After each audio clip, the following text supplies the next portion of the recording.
Halo semua, kembali lagi bersama Patrice di sini.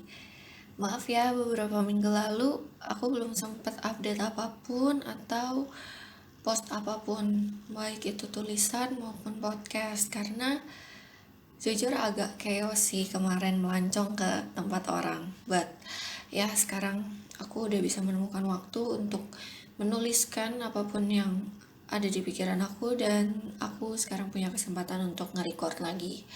Nah, oke, sekarang aku mau cerita tentang apa aja yang aku pelajari selama perjalanan aku naik komuter line atau yang biasa disebut dengan KRL.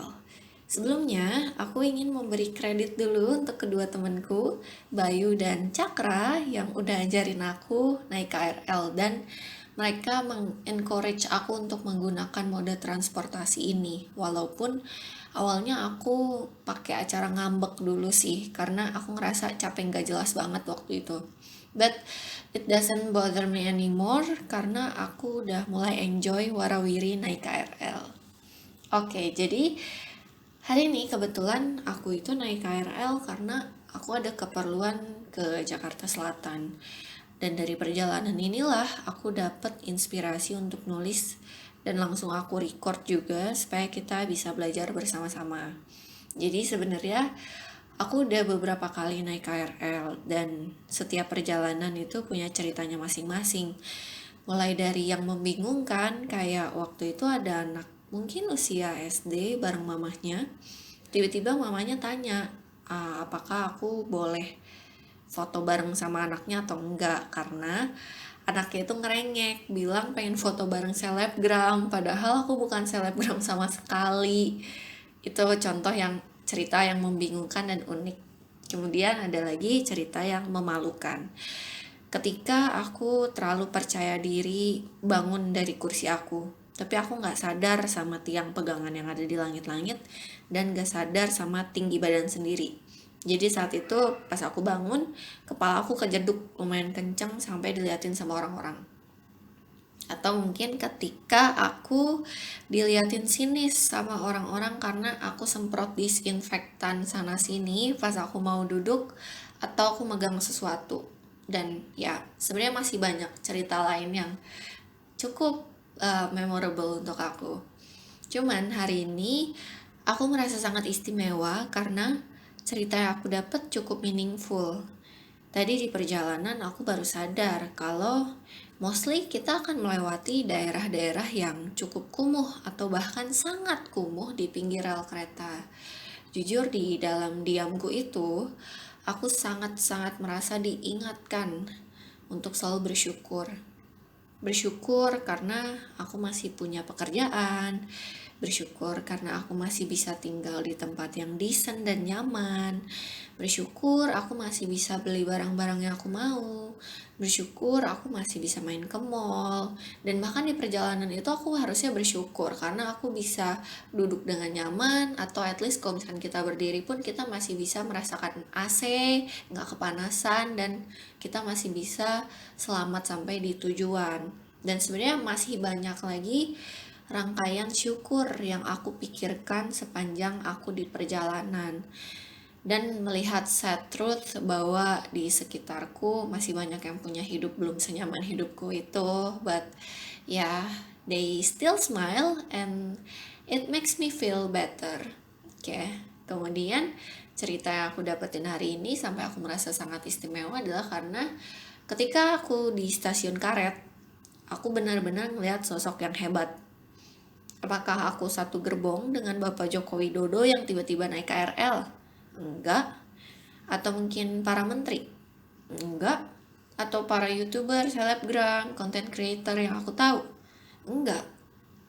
Tapi sosok ini adalah seorang bocil yang sangat tangguh. Jadi beberapa waktu lalu aku menemukan sebuah konten di Instagram yang sebenarnya itu repost dari TikTok tentang seorang bocah bernama Sulaiman. Nah, Sulaiman ini setiap hari berjualan donat di sekitaran Bundaran HI. Dan yang aku tahu, dia itu tinggalnya di Tangerang. Dan setiap harinya dia naik kereta menuju Bundaran HI. Dan hari ini aku bertemu langsung dengan bocah itu. Jujur aku mau ajak dia ngobrol dan beli donatnya.